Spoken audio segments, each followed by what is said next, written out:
Análises Bíblico-Científicas. Capítulo 1. A natureza dual da luz, partícula-onda e a dupla natureza de Cristo, Deus-Homem. No princípio era o Verbo, e o Verbo estava com Deus, e o Verbo era Deus. E o Verbo se fez carne e habitou entre nós, cheio de graça e de verdade, e vimos a sua glória. Evangelho de São João, capítulo 1, versículo 1 e 14. Dentro de uma certa lógica, deveria iniciar este compêndio de raciocínios pelo livro das origens, Gênesis, onde abordaria primeiramente a criação do universo, do ser humano e todos os assuntos pertinentes a ele. No entanto, quebro essa lógica e prefiro iniciar pelo ponto mais importante segundo a minha concepção, Jesus Cristo. Dou início a essa série falando simplesmente do homem que é o centro da história, da Bíblia Sagrada e da minha e sua vida, haja vista ter tido interesse em ler um livro que aborda este tipo de assunto. Neste capítulo, faço uso dos conhecimentos modernos sobre a natureza dual da luz para entender e explicar um pouco da natureza dual da luz verdadeira que veio ao mundo e iluminou a todos os homens. Até o final do século XIX, não havia mais nenhuma dúvida sobre a natureza ondulatória da luz. O modelo clássico de luz a descreve como uma onda eletromagnética transversal explicada com sucesso em fenômenos ópticos como difração, interferência, polarização, reflexão e refração. No entanto, diante de outros fenômenos, seu comportamento não é bem descrito com as teorias ondulatórias e sim corpuscular. Alguns experimentos realizados no decorrer da história trouxeram muita luz à nossa ciência, por isso merecem destaques especiais. Neste rol, sem dúvida nenhuma, está o efeito fotoelétrico, que consiste em incidir sobre uma superfície metálica uma radiação eletromagnética como a luz, a qual irá absorver esta radiação e irá emitir elétrons como consequência. Dos conhecimentos básicos do ensino médio, lembro-lhes que a matéria é composta por átomos, que por sua vez é a unidade fundamental da matéria, e constituído por subpartículas, como os prótons, nêutrons e elétrons.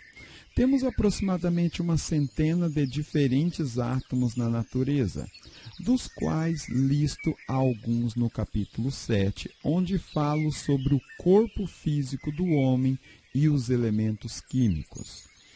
Os prótons possuem cargas positivas. Os nêutrons, como o próprio nome já diz, não têm carga elétrica, apenas massa.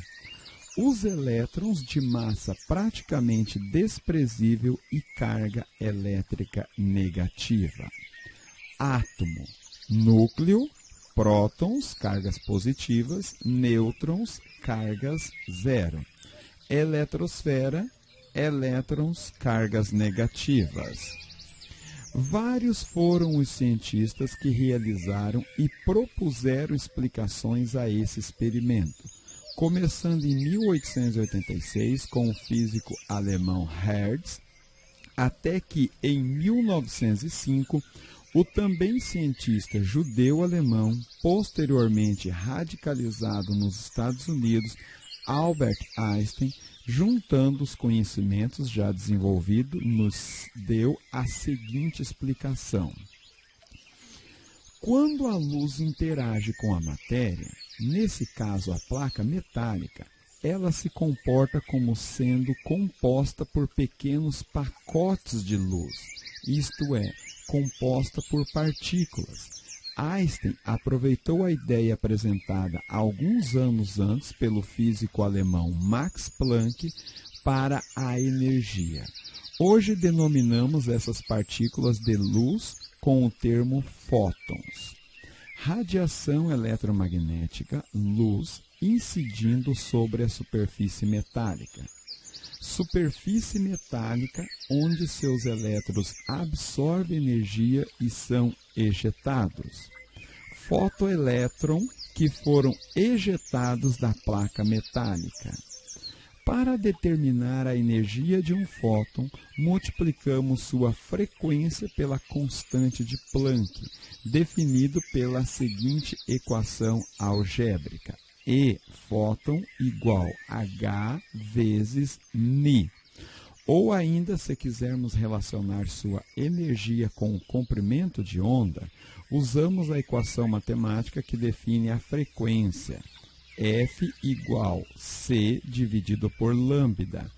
Ao substituir a frequência por C dividido por lambda, chegaremos na seguinte equação: E fóton igual H vezes C dividido por lambda, onde E fóton é a energia do fóton, H é a constante de Planck com o valor 6,6260704 vezes 10 elevado a menos 34 m ao quadrado quilogramas dividido por segundos.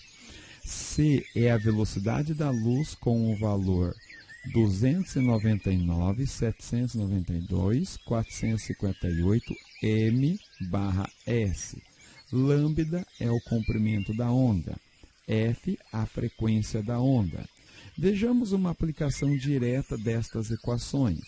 Imagina que você está sob a iluminação de uma fonte de luz à base de sódio e, portanto, de cor amarela, e queira saber a energia de um fóton desta luz. Sabendo que o comprimento da luz amarela é de aproximadamente 5.780 angstrom, 1A igual a 10 elevado a menos 10 m, e aplicando na equação E fóton igual H vezes C dividido por lambda, temos E fóton igual 6,6260704 vezes 10 elevado a menos 34 m ao quadrado quilograma/s vezes 299.792.458 metros por segundo dividido por 5.780 vezes 10 elevado a menos 10 m. E fóton igual 3,4388 vezes 10 elevado a menos 19 joules.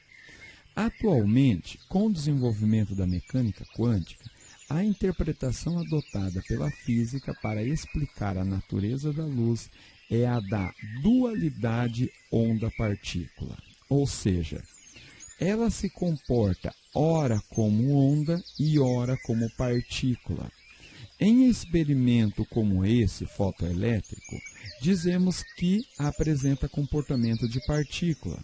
Já em experimento como de difração, ela apresenta comportamento ondulatório. Apesar de ser paradoxal, por isso gerou muitas discussões e relutância por muitos estudiosos, no final nos damos por convencido pelos resultados experimentais e pela harmonia nas equações matemáticas. A luz possui comportamento dual. As aplicações a partir do entendimento desse experimento são diversos, desde televisões, painéis solares, iluminações urbanas, sistema de alarmes, portas automáticas, aparelhos de controle dos metrôs, entre muitos outros. Vale ressaltar que essas explicações de Einstein lhe renderam um único prêmio Nobel de sua vida, ganho em 1922. Por pouco, a Academia Real das Ciências da Suécia responsável em conceder o prêmio, passa em branco com um dos maiores cientistas da humanidade. Caro amigo, a Bíblia Sagrada apresenta Jesus como a verdadeira luz. E assim como essa entidade apresenta dupla natureza, nosso Senhor também assumiu dupla natureza ao se encarnar. Ele é, a partir de sua encarnação e para todo sempre, o Deus homem. Isso pode parecer-nos também paradoxal. Como pode um homem mortal, limitado, sujeito às limitações e fraquezas humanas, e inclusive morrer como um homem, e ser ao mesmo tempo o eterno, onisciente, onipotente e onipresente Deus Criador dos céus e da terra? Dentro de uma certa racionalidade, suas afirmações eram absurdas. Um homem que dizia ter vindo do céu, no entanto, sua mãe, seus irmãos, um homem que se passava como seu pai, todos viviam entre eles. Mostrava-se e agia como Deus e aparentava fragilidade de homem.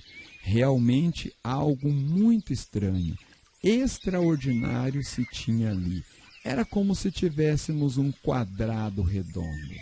Mas, da mesma forma que os cientistas se renderam aos resultados e aceitam a dualidade da luz, nós, diante das revelações dadas de nosso Mestre nas Escrituras, não temos outra opção a não ser aceitar a sua dupla natureza.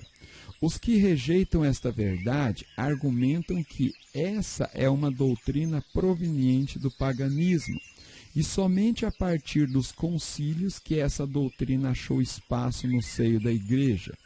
Não é o meu objetivo aqui fazer uma apologia exaustiva sobre a questão, mas já que estou trabalhando esta analogia, se faz necessário, pois de que adiantaria todas essas palavras se Cristo não for o Emanuel, Deus conosco?